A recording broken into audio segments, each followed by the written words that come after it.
एक समय की बात है, भगवान गौतम बुद्ध एक गांव में धर्म सभा को संबोधित कर रहे थे। लोग अपनी विभिन्न परेशानियों को लेकर उनके पास जाते और उसका हल लेकर खुशी खुशी वहां से लौटते।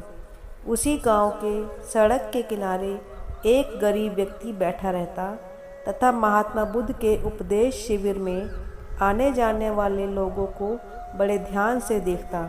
उसे बड़ा आश्चर्य होता कि लोग अंदर तो बड़े दुखी चेहरे लेकर जाते हैं, लेकिन जब वापस आते हैं तो बड़े खुश और प्रसन्न दिखाई देते हैं। उस गरीब को लगा कि क्यों ना वो भी अपनी समस्या को भगवान के समक्ष रखे। मन में ये विचार लिए वह भी महात्मा बुद्ध के पास पहुंचा। लोग पंक्तिबद्ध खड़े होकर अपनी समस्याओं को बता रहे थे।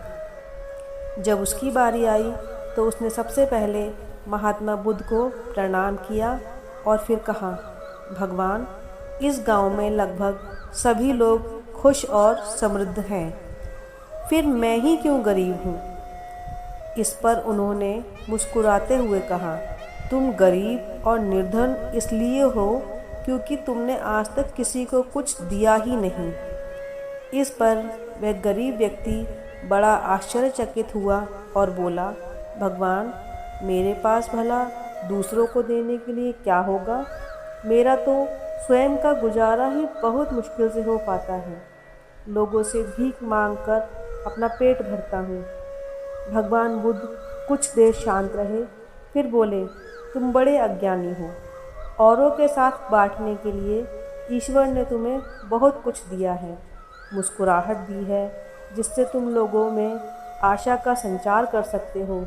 मुख दिया है ताकि लोगों से दो मीठे शब्द बोल सकें, उनकी प्रशंसा कर सकते हो। दो हाथ दिए हैं, लोगों की मदद कर सकते हो। ईश्वर ने जिसको ये तीन चीज़ें दी हैं वह कभी गरीब और निर्धन हो ही नहीं सकता। निर्धनता का विचार आदमी के मन में होता है, यह तो एक भ्रम है, इसे निकाल दो। कभी भी मन में निर्धनता का भाव उत्पन्न ना होने दो, गरीबी अपने आप दूर हो जाएगी। भगवान बुद्ध का संदेश सुनकर उस आदमी का चेहरा चमक उठा और उसने इस उपदेश को अपने जीवन में उतारा और फिर वह कभी भी दुखी नहीं हुआ।